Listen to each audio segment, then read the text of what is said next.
Order! Order! You are an incorrigible delinquent at times.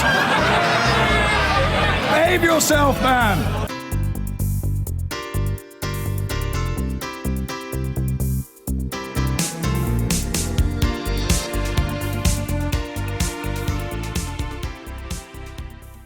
David Cameron came to the Commons armed with an announcement that UK authorities would be given access to who owns and controls companies in British territories and Crown dependencies, something the Prime Minister had first unveiled in December. But there are still some unanswered questions regarding David Cameron's statements about his own wealth, questions Channel 4 News has been asking for almost a year now. Paul McNamara has this. 5,500 miles from Panama and a mere 2 miles from Westminster, one of the world's financial capitals, the City of London. It's still not clear how much of the Prime Minister's money was held here and not offshore, despite today's Commons appearance, press conferences and an interview. Samantha and I had a joint account and we owned 5,000 units in Blairmore Investment Trust, which we sold in January 2010.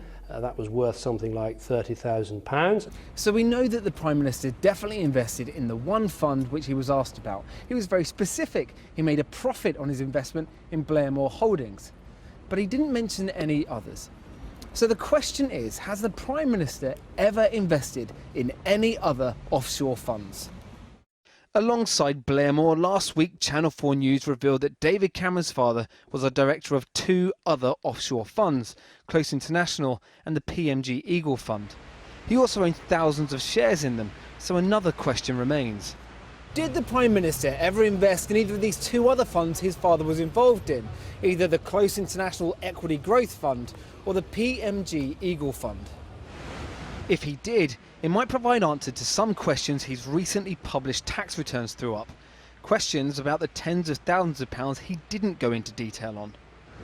We know that just before David Cameron became Prime Minister, he sold about £140,000 worth of shares, 30,000 of which were in this one fund which we know about, offshore Blairmore Holdings. But what about the rest of the money? Where was that invested? Was that invested on or offshore? But we did learn some things today. Mr Cameron did announce that most Crown dependencies and overseas territories have agreed to share information with UK authorities about beneficial ownership. Our Crown dependencies, our overseas territories, will now be far in advance of most other countries. So instead of attacking them, we ought to praise them and thank them for what they've done. But will this make any real difference? The Prime Minister hasn't taken it nearly far enough. What's been announced today, frankly, is old news. What we're asking for is public registry of the beneficial ownership of all the offshore trusts and offshore companies that are registered and operate from the British overseas territories and Crown dependencies. The Prime Minister has said in the past that he will deliver on this. He hasn't so far. The Chancellor, George Osborne, also released his tax return today. Last year, we revealed that Osborne & Little, the Chancellor's family firm, sold its factory site in South London to a company based in the British Virgin Islands in 2005 for around £6 million. At the time, the Chancellor was a beneficiary of a family trust that owned at least 15% of Osborne & Little.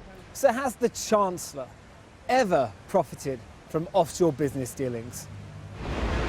This evening, a spokesman for the Chancellor said, "As we said the last time Channel 4 News ran this story, it's bogus and desperate. The Chancellor has no offshore shareholdings or interest, as we have repeatedly made clear." Now, to discuss this further, we're joined from the Commons by Labour MP Meg Hillier, who is also chair of the Public Accounts Committee. And from Westminster, the studio there, we're joined by Conservative MP Charles Walker.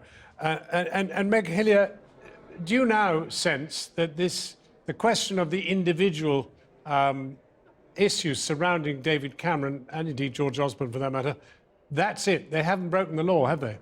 I think that seems apparent. I think one of the problems with anyone in public life is that it's the smell of any issue that causes consternation with the public. But we really mustn't lose sight here of the bigger prize, which is to get much more transparency on corporate tax deals. And one of the issues around the Panama Papers is, of course, it's really shone sunlight in an area where it wasn't shone before. And we really, as a committee, on the Public Accounts Committee, we're really clear that we want much more transparency. And my colleague Caroline Flint has put forward a 10-minute rule bill asking, with the full backing, I have to say, of the cross-party committee, for much more transparent reporting of corporate tax, because that's really where the big bucks are that are not going to the exchequer, and that's one of the things we're very keen to see. You say that, but Jeremy Corbyn spent his entire speech really attacking the Prime Minister. And he in turn, of course, came back at you and said, look, come on, trade unions, probably even the Labour Party itself, has money invested offshore. That's true. Look, and I think if you take a typical pension fund, there's probably issues there. What we've really got to see is a complete change of culture. It is no longer acceptable, if it ever was. But before you go further, I mean, complete change of culture.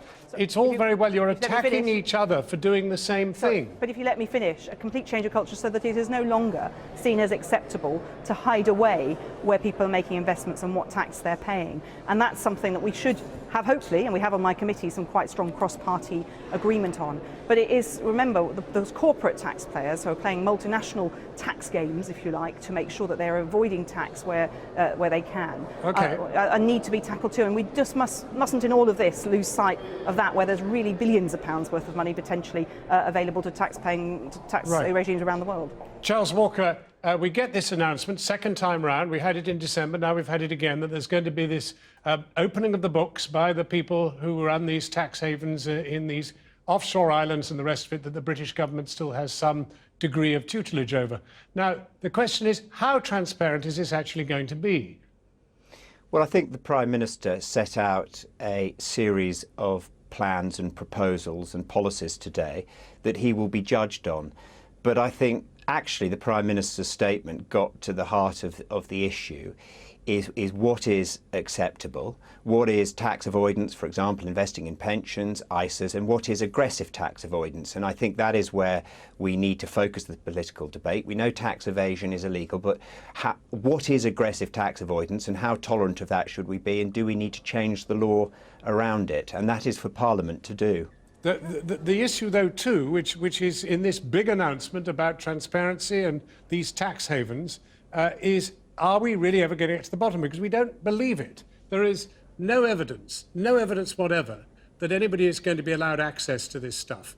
I mean, no private investigator will ever be able to look at these books. This is some very shallow opportunity to look at a bit of what's going on in these tax havens over which we have sovereign control. Well, I think, all governments are judged on their record. This issue is now front and centre, and I don't imagine Channel 4 News or any other members of the media, the lobby media, are going to let it rest. They're going to come back to this over the next months and years to ask, right, what progress is being made? And I hope that progress is made, and I believe progress will be made.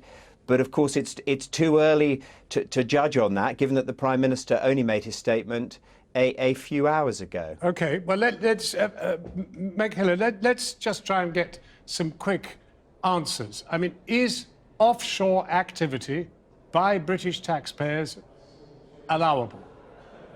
Well, it is allowable in law. No, but do you want it to be allowable? No, I think what we need is absolute transparency. What we have found, as you know, the record of the Public Accounts Committee shows that when light is shone on something, people care about their reputations, and a lot of activity changes. But really, anyone trying to aggressively avoid tax, out with the spirit of what the Parliament wanted within law, that is not right. And could you just tell us what aggressive avoidance is? Well, because, we seem to have avoidance, aggressive avoidance, and evasion. Well, most of us just pay the tax that we're due. The aggressive tax avoidance is going to great lengths to find vehicles that minimise your tax. And we see this with the corporate multinationals that have appeared before the Public Accounts Committee, things that were absolutely amazing to us as members of the committee and to members of the public. And we get more letters about this as a committee than anything else. It really worries the public. Let me put that point then to Charles Walker, because there's an entire industry in the City of London that is about nothing else but aggressive tax avoidance, and you know that much better than I do. You do make a good point. When you have a tax code, Tolley's tax guide, that is 10,000 pages long, you create all sorts of opportunities for avoidance. What we need is a much simpler tax system, and I think that is where some political focus needs to be. 10,000 pages of tax guidance creates a lot of opportunity for avoidance. And as politicians, we need to take responsibility for that. Absolutely. Charles Walker, Meg Hillier, sorry, we're out of time, but thank you very much indeed for joining us. Thank you both. I've been getting away with it all my